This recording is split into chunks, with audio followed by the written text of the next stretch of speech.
Mitzvah is contagious. We got a call from Mr. Cohen. Can you accept a dog for boarding? Why not? It's slow time and several rooms in our pet hotel are empty.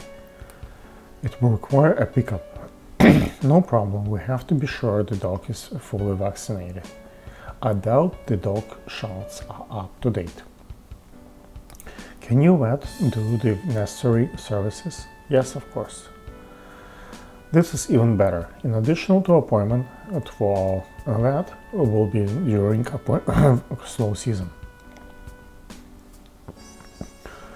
The receptionist took down the address and assigned assistant, and I headed over. It was not a short trip. After about an hour of driving, we finally arrived in the address, located in a cheap, mostly black neighborhood. The receptionist instructed us that first. We had to ring the apartment on the 5th floor to get the keys to enter the apartment on the 3rd floor, where the dog is waiting for us. The key keeper was supposed to be a younger friend of the dog owner, so we went to the 5th floor, got the key from the very old black lady. She was certainly past her 90th birthday.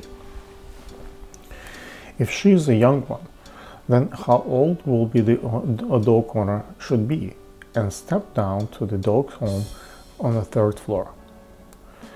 The first step was not pleasant. I stepped in the fecus matter. But it's okay, I'm in this sort of business. The one-bedroom apartment was covered in layers of newspapers, altered with fecus and dried urine. It was not the worst thing about our task. The dog barked and growled at us, but it was quite an understandable reaction to strange intruders. The bad thing was that there was no dog collar, and we were unequipped, our fault, to deal with this aggressive dog without owner's help. Nothing could be done at it, and we had to go back to the office to get a polo collar leash for this unruly lone dog. Another trip back and forth and small struggle with the scared dog. Of course it was scared and mad.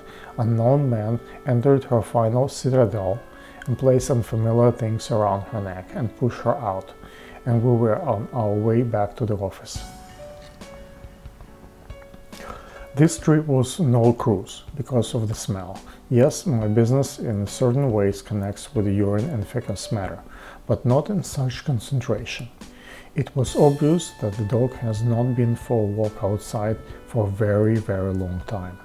It has been shitting inside of the apartment, and somebody just placed layers upon layers of newspapers over layers of fecals and urine. The dog coat was aromatized by the bat odor day by day, and it had to lay down on the stinky floor. First thing back in the office, the dog was bathed. Again, it resisted washing and brushing, very unfamiliar procedures. Then the vet was finally able to touch the dog. Surprisingly, the dog was healthy, just slightly overweight, lack of exercise. The necessary showers were done and Gabriella was placed in the doggy hotel room. Now it was time to deal with Mr. Cohen regarding payments. It was my duty, not the receptionist, to reach the mutual understanding with the representative of the Gabriella owner. I called him and he arrived in my office pretty soon thereafter. If I want to quite everything that I heard from Mr. If I wanted to quote everything that I heard from Mr. Cohen, I would need another volume of this book. Mr. Cohen appeared to be a nice Jew in his 60s with big yellow teeth and gray beard and shiny skin on his hand. His warm smile and very friendly manners during our long exchange made him a great counterpart in any conversation about the dog owner, about the humans, about the animals in general, and about a Jewish obligation to the world, about politics, weather, business, and many other topics he touched upon during the meeting. Here's what I got about Gabriella. Gabriella is a 5-year-old stray as a straight female collie mix. I would say that she had a long hair collie mix with a King Charles Spaniel. If I could imagine how such a big breed such as collie can be technically mated with a small cutie spaniel without special help. Her face is exactly like snubble-nosed spaniel, and the rest of the body is a copy of collie's. Her coat is white with the big orange spots.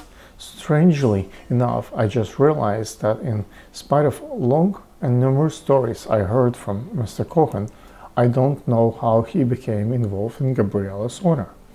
He lived rather far away from her in the neighborhood. He's certainly not a relative of the old woman who he told me is African American, and they definitely have very different professional backgrounds and mentalities. Somehow it happened. Mr. James lived in a subsidized building, and Gabriella the dog is her only family member. A while ago, Mr. James became very sick. She has to go to the hospital, but she absolutely refused to leave her apartment because of the dog. It cost Mr. Cohen several days of skilled negotiations to convince Miss James to be placed in the hospital, on the condition that he would take care of Gabriella while she was away. He swore to Miss James that Gabriella would be okay. "What can I do?" asked Mr. Cohen. "Rosh Hashanah is on the way. I have to make a mitzvah."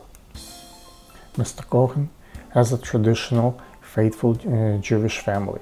A wife, a bunch of kids and grandkids, some of them with allergies, business, synagogue duties, etc. He couldn't take Gabriella to his place, so he decided to find a good boarding facility. Somebody recommended our hotel to him. Rooms instead of cages, fences and garden inside of backyard where dogs can walk and play. Attentive personnel. Mr. Cohen paid all the initial expenses: pickup, bath, vet exam, shots, etc. And he paid upfront for a week's stay. He said goodbyes to the now washed dog from the distance and left the office. Throughout the next couple of days, Gabriella appeared to be in shock. If somebody came close to her room, she turned around. She refused to leave it. She didn't let anybody to pet her. Moreover, she refused to eat no matter what kind of food we gave her. She tried to escape if other dogs were barking. She certainly did not know what to do with other dogs. It looks like she had never been outside of Mr. James' apartment. Mrs. James' apartment. Gabriella didn't eat for 4 days, and we were not even sure if she had any water. Some dogs in unfamiliar surroundings may refuse food for a day or two, especially during daytime. But the food and treats in Gabriella's room were untouched at night too. Our doctor examined her, no disease, just stress reaction. Larissa, a recent hired helper, is a crazy dog lover. At home she cooked appetizing meals or cutlets and brought them for Gabby. The dog tried them and started eating. At my suggestion to compensate her spending for the ingredients, a fresh immigrant, each penny counts. Larissa replied, "No, it's a mitzvah." Then everything went back to normal very fast. In a couple of days, Gabby, with Larissa's help, discovered the joy of walking and playing in our backyard. Now she greets all the permanent team members with a smile and wagging her tail. Really perfect timing, because we got a call from Miss James herself. A weak, creepy voice asked numerous questions about Gabriella. To my luck, I had several pictures and videos of her playing in the backyard, and I sent them to Miss James. This made her absolutely happy. Then the conversation came to further Gabriella's fortune. How long she will be staying in the hotel, I asked. Would Mr. James be willing to put up the dog for adoption, and so on. She did not even want to discuss the possibility of adoption and said that she would be happy to keep Gabriella with us until she returns home. The problem was that her doctors had no idea when she might release be from the hospital. In the week, Miss James called us again, this time from nursing home. She was released from the hospital, but the staff insisted that she had to be supervised 24/7 for rehabilitation. Nobody can predict how long it will take 98-year-old woman to be rehabilitated. There is a big chance that Gabriella will have to stay with us until the end. Miss James started talking about her hotel payments for her own initiative. It was obvious that her SSI pension was far too low to cover our regular prices. She told me that she could afford to pay $100 or so per month.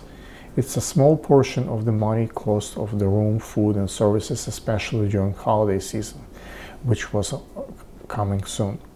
Not to mention that we had limited space on boarding for dogs of our loyal customers.